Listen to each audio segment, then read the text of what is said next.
Selamat siang Bapak Ibu Saudara-saudara sekalian yang dikasihi Tuhan Yesus Kristus.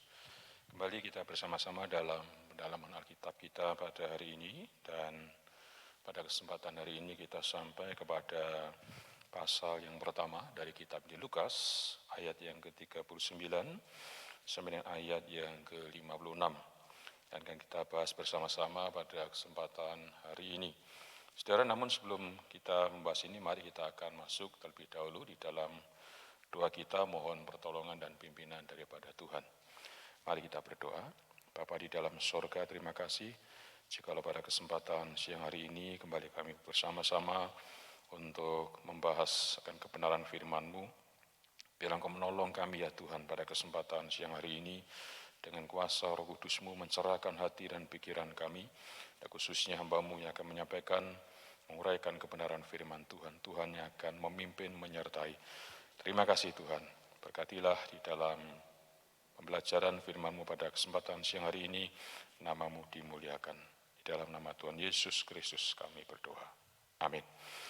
Mari saudara, sebelum kita bersama-sama membahas kebenaran firman Tuhan ini, kita akan membaca di dalam kitab Lukas pasal 1 ayat 39 sampai dengan ayat yang ke-56. Saudara-saudara, di dalam ayat-ayat ini kita bisa melihat ada dua bagian perikop yang dapat kita perhatikan bersama-sama, yaitu di dalam ayat 39 sampai dengan ayat 45. Di sini berbicara tentang Maria dan Elizabeth, ya sudah bisa perhatikan. Kemudian di dalam ayat 46 sampai dengan ayat 56, di sini berbicara tentang nyanyian pujian Maria. Nah, mari kita perhatikan bersama-sama di dalam ayat-ayat ini, Bapak Ibu sekalian. Saya akan bacakan firman Tuhan berkata demikian, Lukas pasal 1 ayat 39 sampai dengan ayat yang ke-56. Beberapa waktu kemudian berangkatlah Maria dan langsung berjalan ke pegunungan menuju sebuah kota di Yehuda. Di situ ia masuk ke rumah Zakaria dan memberi salam kepada Elizabeth.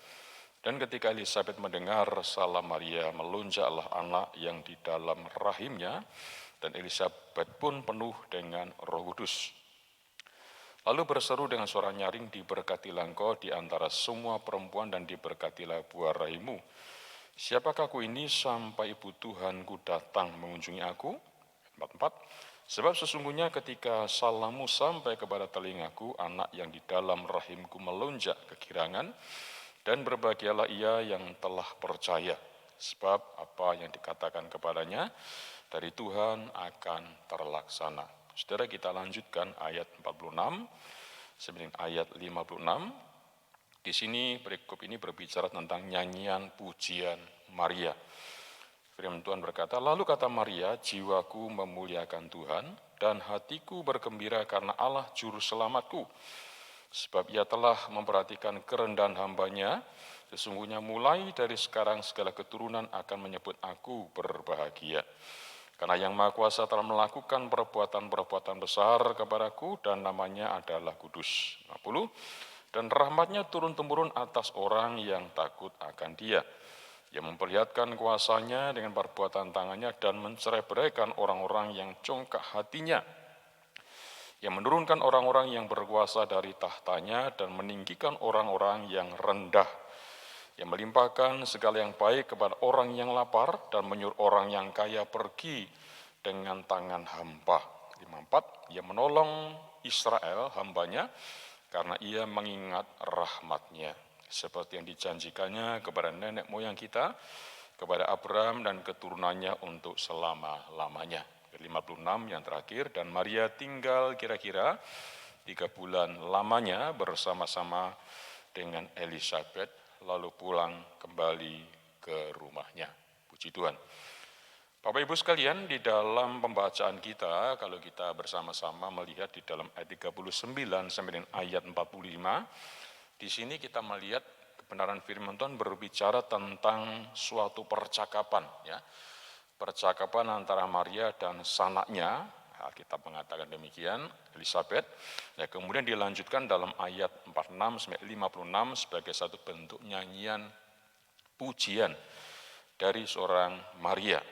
Hari ini kita akan membahas secara khusus di dalam ayat 39 sampai 56 yang kita perhatikan bersama-sama, sekalian secara ayat per ayat ya. Mari kita bersama-sama lihat ayat ini.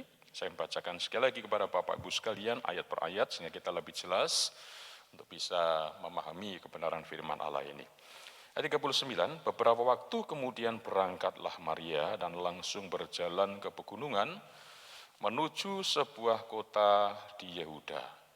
Saudara-saudara, beberapa waktu kemudian, yaitu dalam bulan yang ke-6, ya, seperti dimaksudkan dalam ayat 26 dan ayat 36, kalau kita baca bersama-sama, sekalian, Maria melakukan suatu perkunjungan, lawatan kepada sanaknya Elisabet, yang merupakan calon daripada ibu Yohanes Pembaptis. Saudara, pada waktu itu atau pada masa itu, 1 atau 2 hari setelah malaikat mengunjunginya, maka Maria bergegas menuju rumah sepupunya di sebuah kota di daerah Yehuda. Tampaknya daerah yang dituju ini merupakan sebuah kota yang bernama Hebron, ya, karena kalau kita membaca di kitab Yosua dikatakan di pegunungan Yehuda, kota dari para imam dan anak-anak dari Imam Harun. Kesanalah Maria berangkat dengan menempuh satu perjalanan yang sangat jauh, ya, berkilo-kilo jauhnya, sehingga perjalanan itu kira-kira bisa memakan waktu sekitar 4 hari lamanya. Dan yang tentulah perjalanan itu merupakan satu perjalanan yang sangat berat dan berbahaya, saudara-saudara, karena Maria merupakan seorang wanita muda berjalan seorang diri. Keberangkatan Maria di sini, saudara-saudara, untuk menjumpai Elisabet punya tujuan yaitu untuk meneguhkan imannya, ya, sesuai dengan tanda yang telah diberikan malaikat kepadanya bahwa Elisabet itu akan mengandung seorang anak laki-laki. Dikatakan ayat 40, di situ ia masuk ke rumah Zakaria dan memberi salam kepada Elisabet. Sudah dalam ayat ini kita bisa melihat adanya suatu bentuk pertemuan antara Maria dan Elisabet, di mana Maria memasuki rumah Zakaria, kemudian dia memberikan ucapan salam kepada Elisabet dan berkata bahwa dia datang untuk memberikan semacam lawatan atau perkunjungan untuk mengetahui keadaannya, kemudian juga bisa membagi satu sukacita bersama-sama. Dan ketika Elisabet mendengar salam dari Maria, melonjaklah anak yang di dalam rahimnya. Ya, dan Elisabet pun dipenuhi dengan Roh Kudus. Saudara sekalian, ketika Elisabet mendengar ucapan salam dari Maria, dengan ucapan salam yang sangat hangat, penuh dengan sukacita tadi, maka dikatakan melonjaklah anak yang ada di dalam rahimnya. Untuk menantikan sesuatu peristiwa yang sangat luar biasa itu. Saudara, menurut pandangan kuno, saudara, anak itu sebenarnya sudah memiliki hidupnya sendiri, ya, di dalam kandungan ibunya. Tingkah laku anak yang belum lahir itu dianggap orang itu untuk menerangkan sesuatu tentang hidup anak itu sendiri, ya. Kita bisa melihat dalam Kejadian 25-22, saudara bisa membandingkannya. Dengan anggapan kuno semacam itulah sebagai satu bentuk latar belakang, maka jelaslah apa yang dimaksudkan di dalam ayat 41 di sini, saudara-saudara, bahwa anak yang ada di dalam kandungannya itu, yakni yang kemudian menjadi seorang bernama Yohanes Pembaptis, itu melonjak, ya, dikatakan karena kegirangan. Karena ia tahu bahwa Sang Mesias itu akan segera datang. Ada satu sukacita, kegembiraan yang luar biasa atas bayi itu. Nah, bayi itu melonjak, ya, seolah dia memberikan satu bentuk isyarat kepada ibunya bahwa sekarang dia akan berjumpa dengan dia, dan saat itu Elisabet penuh dengan kuasa Roh Kudus dan akan mendapatkan pemahaman bahwa Sang Mesias itu akan hadir di tempat itu. Lalu berseru dengan suara nyaring, ya, diberkatilah engkau di antara semua perempuan dan diberkatilah buah rahimmu. Saudara, ketika Elisabet mendapat salam dari Maria, maka Dia pun mengucapkan selamat kepada Maria atas segala kehormatan yang sudah diterimanya. Maka Elizabeth berseru dengan suara yang sangat keras, dengan suara yang begitu sangat nyaring, karena ada satu perasaan hati yang penuh dengan kegembiraan, ada sukacita yang meluap-luap, kemudian berseru, diberkatilah engkau di antara semua perempuan. Kata-kata ini pernah diucapkan ya oleh malaikat di dalam ayat 28. Nah, dalam ayat ini kita bisa melihat bagaimana Maria layak mendapatkan satu bentuk kehormatan yang begitu sangat istimewa, saudara ya, karena penghormatan semacam ini tidak diterima oleh semua perempuan, hanya pribadi Maria yang begitu sangat menghargai akan segala apa yang dia dapatkan. Kemudian dikatakan, siapakah aku ini sampai ibu Tuhanku datang mengunjungi aku. Sudah dalam percakapannya itu, Elizabeth mengakui tentang ketidaklayakannya atas segala kunjungan Maria, kemudian dengan berkata, siapakah aku ini, ya, sehingga ibu Tuhanku datang kepadanya. Sudah dalam hal ini kita melihat bagaimana Elizabeth memanggil Maria dengan sebutan, dengan perkataan ibu Tuhanku, ya, satu perkataan yang begitu sangat indah sekali, saudara, karena ia mengetahui bahwa dia itu akan menjadi Tuhan semua orang yang percaya, ya, ibu daripada Tuhan semua orang yang percaya. Nah, perkataan siapakah aku ini merupakan suatu percakapan yang sungguh dan bukan sekedar percakapan yang basa-basi, ya, yang menunjuk pada suatu kehormatan yang sangat besar, yang melebihi yang diharapkan, saudara. Dikatakan ayat 4, sebab sesungguhnya ketika salammu sampai kepada telingaku, anak yang di dalam rahimku itu melonjak kegirangan. Dalam ayat ini, saudara, Elizabeth memberitahu Maria mengenai apa yang terjadi dengan bayi yang ada di dalam kandungannya. Saat ia menyambut Maria pada waktu itu, ya, bayi yang ada di dalam rahimnya yang tidak tahu apa-apa itu bersukacita, ya, turut bergirang, saudara-saudara, dan dikatakan dia melonjak kegirangan, ya, penuh dengan sukacita karena Sang Mesias yang baginya itu akan menjadi pendahulu, itu akan datang setelah dia. Nah, hal ini, saudara, merupakan bagian penggenapan sebelumnya bahwa akan ada kesukaan di seluruh bumi ini, ya, di hadapan Tuhan ketika dia datang di tengah-tengah dunia ini. Kemudian, dan berbahagialah ia yang telah percaya sebab apa yang dikatakan kepadanya dari Tuhan akan terlaksana. Saudara, dalam ayat ini Elizabeth memuji iman Maria, ya, dan sangat menguatkan dia dengan sebutan perkataan berbahagialah dia yang percaya. Bapak Ibu sekalian, berkat Tuhan ini datang melalui imannya. Ya. Bahkan berkat ini berkaitan dengan Kristus untuk membiarkan dia terbentuk di dalam jiwanya. Di mana bagi orang yang percaya kepadanya itu akan mengalami satu kebahagiaan, ya, karena firman-Nya tidak pernah mengecewakan. Ya. Firman-Nya memberikan satu penggenapan, pengharapan kepada setiap orang yang sungguh-sungguh percaya akan perkataan Tuhan dan memberikan iman kepada perkataan firman Allah itu sendiri.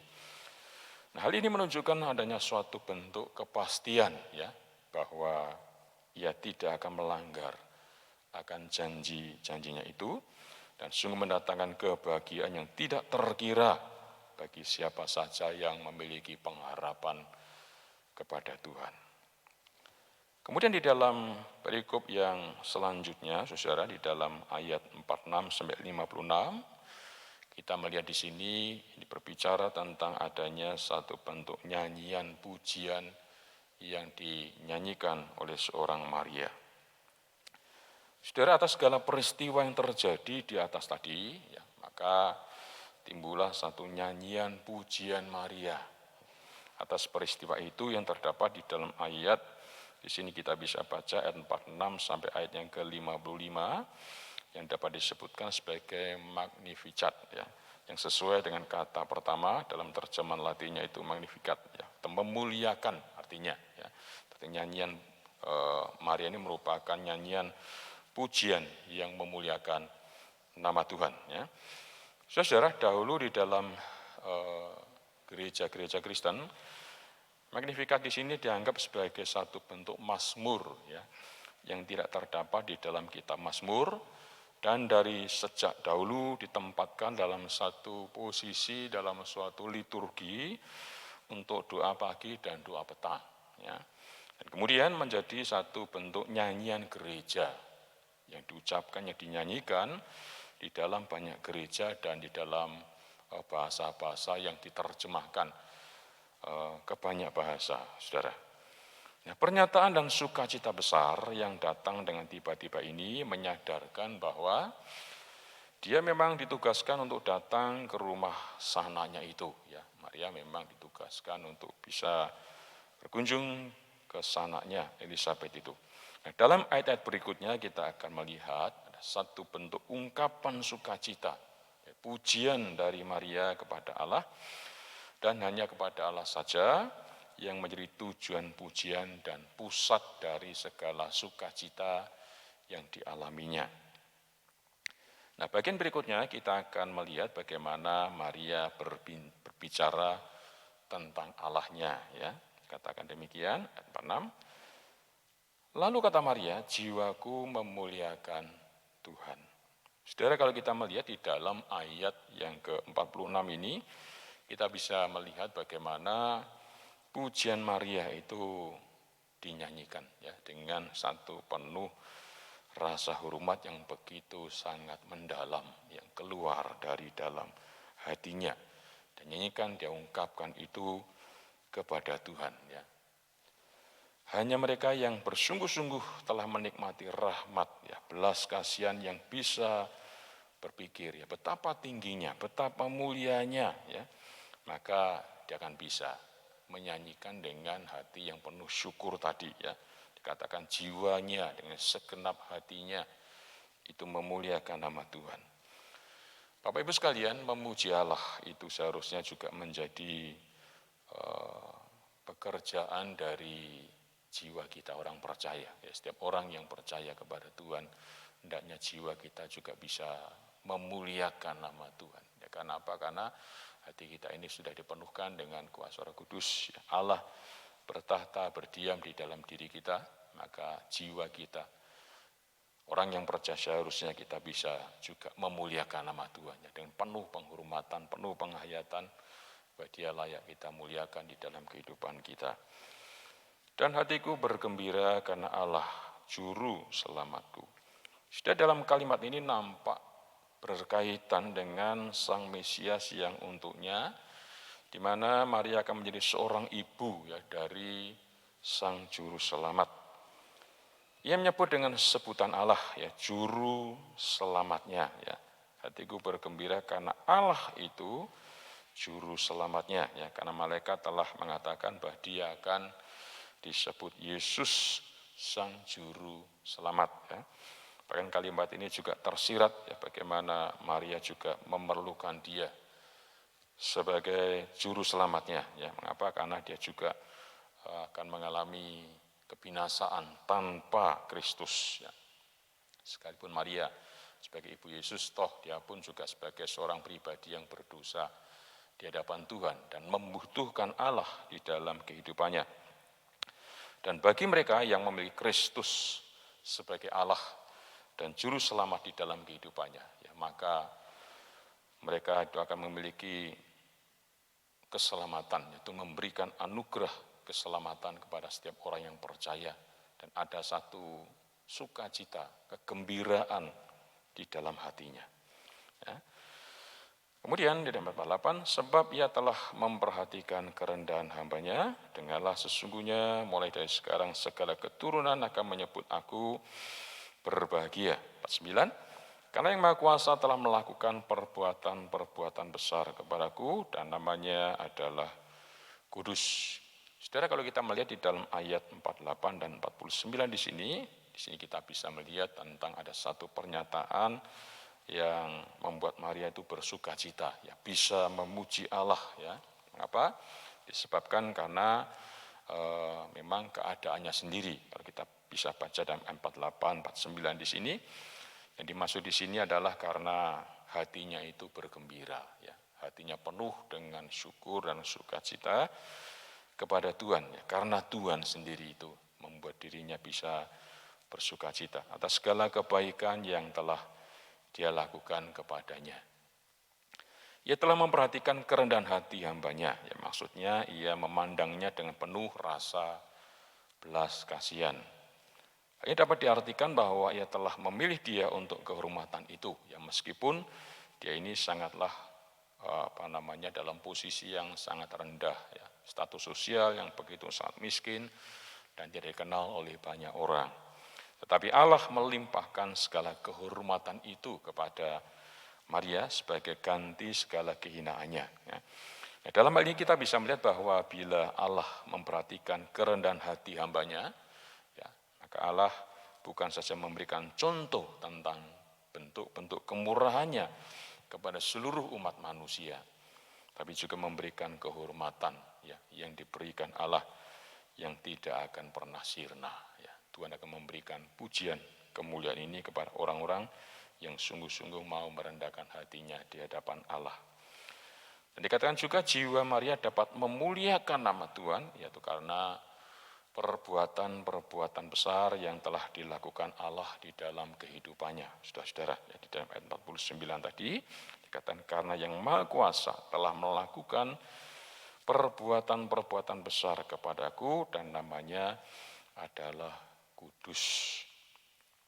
Di sini saudara kita bisa melihat bahwa ada sebuah perbuatan besar yang akan dinyatakan. Seorang perawan akan mengandung dan perbuatan besar di mana Sang Mesias yang dijanjikan itu akan dilahirkan dari dalam dirinya. Nah, dalam hal ini kita bisa melihat bagaimana kuasa dari Yang Maha Tinggi tadi telah menyatakan diri.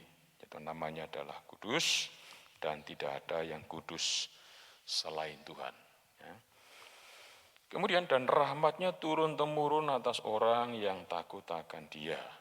Saudara, kalau kita melihat di dalam ayat 50 ini menyatakan adanya suatu kebenaran yang pasti, ya, yang diterima Maria, bahwa Allah itu menyimpan suatu rahmat yang berkelimpahan, rahmat yang begitu sangat besar dan disediakan bagi semua yang memiliki sikap rasa hormat, ya. Ada penghormatan yang mendalam bagi keagungannya, ya, serta menghormati kedaulatan dan kekuasaan Allah. Nah, rahmatnya di sini adalah selalu bersifat turun-temurun, ya, dari dulu, sekarang sampai selama-lamanya itu akan dinyatakan kepada orang-orang yang sungguh-sungguh takut akan Dia, ya, selama dunia ini ada, ya. Tuhan akan menyatakan rahmat dan anugerahnya kepada orang-orang yang percaya kepada Kristus. Di dalam Kristus, Ia akan menyediakan rahmat bagi banyak orang yang percaya kepadanya.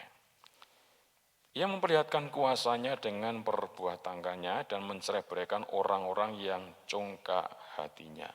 Saudara, ayat ini menyatakan bahwa orang-orang yang sombong, orang-orang yang congkak, ya, yang berharap bisa melakukan segala-galanya dengan menggunakan cara dan kehendak dirinya sendiri, saudara, dengan kemampuannya sendiri, namun ia akan mencerai-beraikan, ya, orang-orang yang dikatakan congkak hatinya, orang-orang yang sombong, ya. Tetapi sebaliknya bagi mereka yang rendah hati, ya, yang berada di dalam keadaan situasi yang begitu sungguh-sungguh dia berharap kepada Allah, kondisi dalam keputusasaan yang begitu sangat rendah sekali, maka disitulah Tuhan itu akan meninggikan secara ajaib, saudara-saudara. Sebagai Allah yang benar, Ia akan merendahkan mereka yang merasa dirinya itu tinggi hati, yang aman-aman saja, yang sombong di hadapan Allah. Tuhan akan merendahkan pribadi tersebut. Ia akan menurunkan orang-orang yang berkuasa dari tahtanya dan meninggikan orang-orang yang rendah. Saudara, Allah tidak memilih, ya, orang-orang yang bijak itu menurut takaran atau ukuran manusia, orang yang berpengaruh atau orang-orang yang terpandang, ya. Tapi justru dia akan memilih apa yang dikatakan bodoh dan lemah bagi dunia ini, ya, serta apa yang dipandang dunia ini sebagai sesuatu yang sangat hina. Saudara, pada itulah dia akan mencerai-beraikan, ya, orang-orang yang congkak hatinya, orang-orang yang sombong, itu akan diturunkan, ya, oleh Allah, ya. Orang-orang ini akan diturunkan Tuhan dan akan meninggikan orang-orang yang rendah hatinya. Kemudian ia melimpahkan segala yang baik kepada orang-orang yang lapar dan menyuruh orang-orang yang kaya pergi dengan tangan hampa. Bapak Ibu sekalian, dalam ayat ini berbicara, ya, bagaimana dia mencurahkan segala bentuk-bentuk kekayaan daripada Tuhan. Nah, kalau kita berbicara tentang kekayaan di sini bukan kekayaan materi saja, tetapi Tuhan itu memberikan kelimpahan kekayaan secara rohani, ya, diberikan, dilimpahkan sedemikian rupa.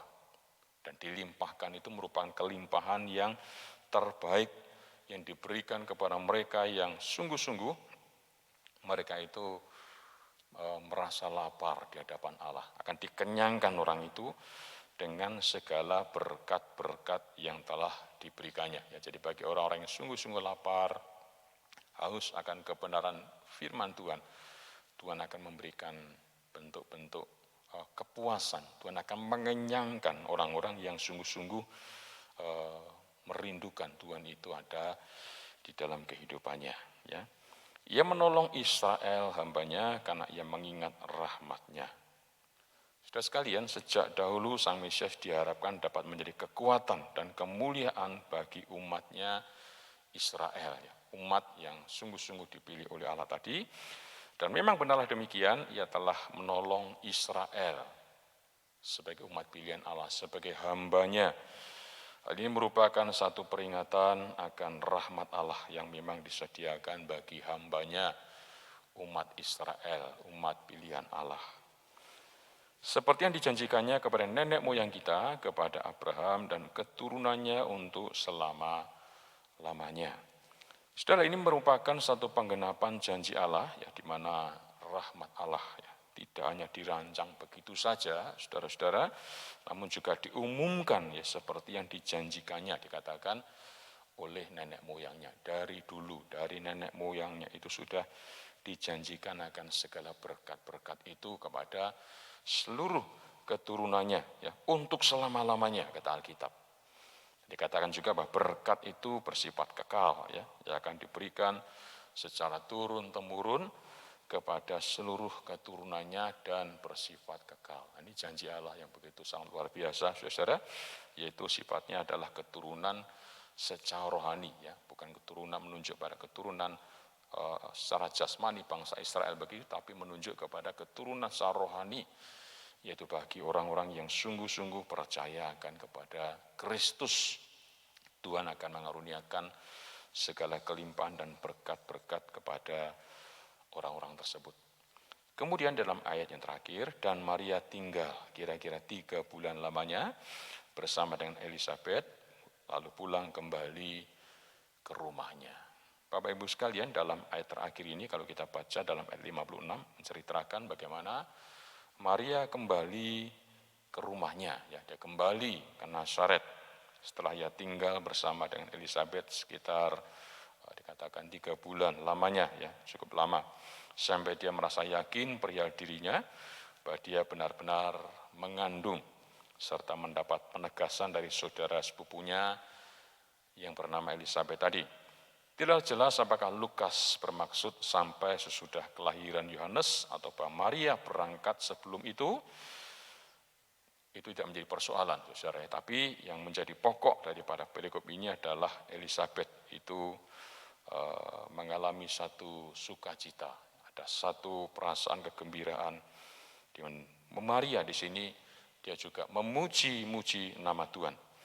Kedua-duanya adalah karena alasan yang sama, yaitu oleh karena mereka telah mendengar, kemudian juga dia mempercayai akan segala perkataan daripada Allah yakni bahwa sudah datang Sang Mesias yang sudah lama dinanti-nantikan itu akan hadir, akan datang ke dalam dunia dan akan memberikan pertolongan kepada setiap orang yang sungguh-sungguh percaya kepada Tuhan. Nah, Bapak Ibu sekalian, melalui pembacaan firman Allah kita pada kesempatan siang hari ini sekalian, maka apa yang dapat kita pelajari, dapat kita tangkap di dalam kebenaran firman Allah ini? Saudara, sebagai satu bentuk kesimpulan atau penutup dari pendalaman Alkitab ini, saya mendapatkan beberapa hal pelajaran rohani yang bisa kita terapkan dalam kehidupan kita bersama-sama. Apa yang dapat kita pelajari sekalian dari pembacaan firman Allah ini? Bapak Ibu sekalian, kedua pribadi yang disebutkan di atas ya, kita jelaskan tadi tentang Maria maupun Elizabeth, perlu mengerti bahwa Tuhan itu sangat mengasihi mereka dengan memakai mereka untuk rencananya yang sangat agung dan mulia. Ya, Tuhan pakai dua pribadi tadi untuk menjadi alat kemuliaan nama Tuhan. Nah, di sini bukan berbicara tentang Elizabeth yang penting, ya, atau Maria yang lebih penting, bukan. Tetapi di sini kita akan melihat bagaimana Maria hanyalah perempuan biasa, ya, yang Tuhan pakai, yang Tuhan izinkan untuk melahirkan Sang Mesias, Sang Juru Selamat. Nah, dia bukanlah orang yang tidak bercacat, dia juga bukan Juru Selamat, hanya Yesus Kristuslah yang dikatakan sebagai Sang Juru Selamat, ya, bukan Maria, hanya Yesus sebagai tempat di mana kita dapat memohon kepadanya apa yang menjadi kebutuhan, keperluan dalam hidup kita bersama-sama. Saudara, Yesus sebagai tempat tumpuan dalam hidup kita orang percaya. Manusia hanya boleh berdoa kepada Allah, ya, bukan kepada manusia, bukan kepada dikatakan Maria sebagai bunda Yesus, ya. Maria adalah orang yang rendah, yang menyadari anugerah Tuhan di dalam dirinya. Dia adalah seorang perempuan yang Tuhan pakai untuk melahirkan Yesus. Nah, kita dapat belajar dari Maria, yaitu tentang sikap kerendahan hatinya, iman percayanya kepada Kristus, kemudian juga teladan-teladan dirinya, teladan-teladan hidupnya, dan juga kita juga bisa belajar tentang kesetiaan daripada orang-orang kudus di dalam Alkitab, saudara-saudara.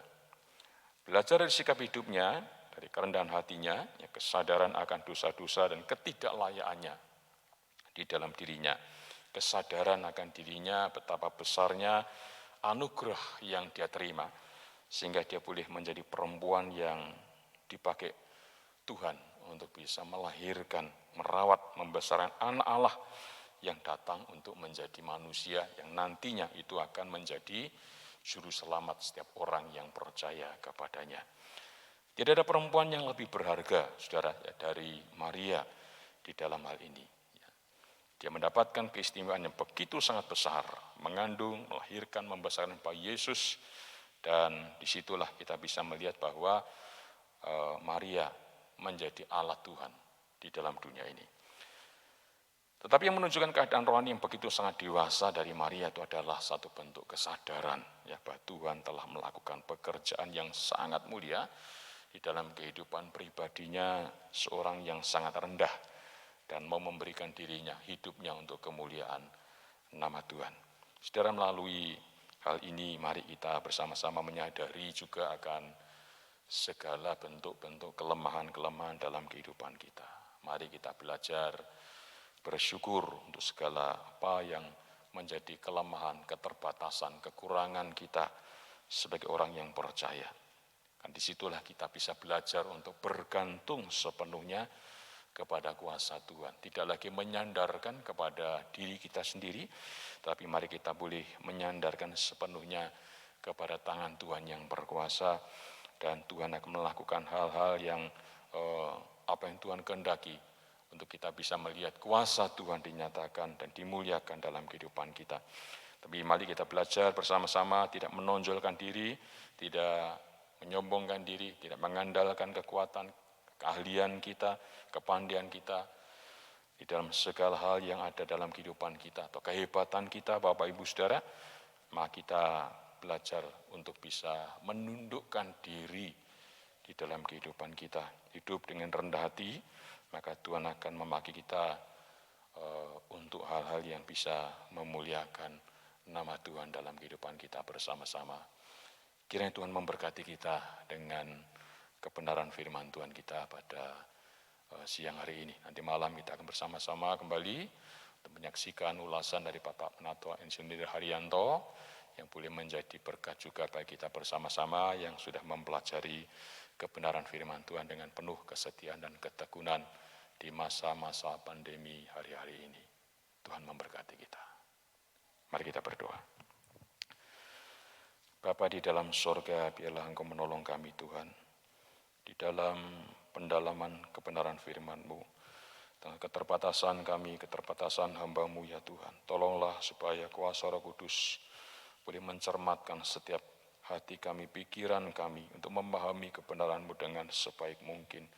Kami sadar ya Tuhan, kami lemah dan terbatas, tapi kami tahu dengan kelemahan kami, keterbatasan kami, ketidakmampuan kami dapat belajar dari seorang Maria yang sungguh-sungguh dapat dipakai menjadi alat Tuhan. Menyadari akan segala keterbatasan diri kami ya Tuhan, sebagai orang yang tidak berlayak di hadapan Tuhan, tapi Engkau sanggup memakai pribadi-pribadi tersebut untuk menjadi alat kemuliaan nama Tuhan. Tuhan, malam hari ini biar Engkau juga menolong kami, memberkati kami di dalam pendalaman Alkitab kami selanjutnya. Hari demi hari kami semakin memuliakan nama Tuhan. Terpujilah nama-Mu ya Tuhan. Kami menyerahkan segala permohonan, doa, syukur kami pada siang hari ini dan di dalam nama Tuhan Yesus Kristus. Kami sudah menyerahkan, mendoakan semua permohonan kami ini. Haleluya. Amin. Tuhan memberkati kita semuanya. Amin.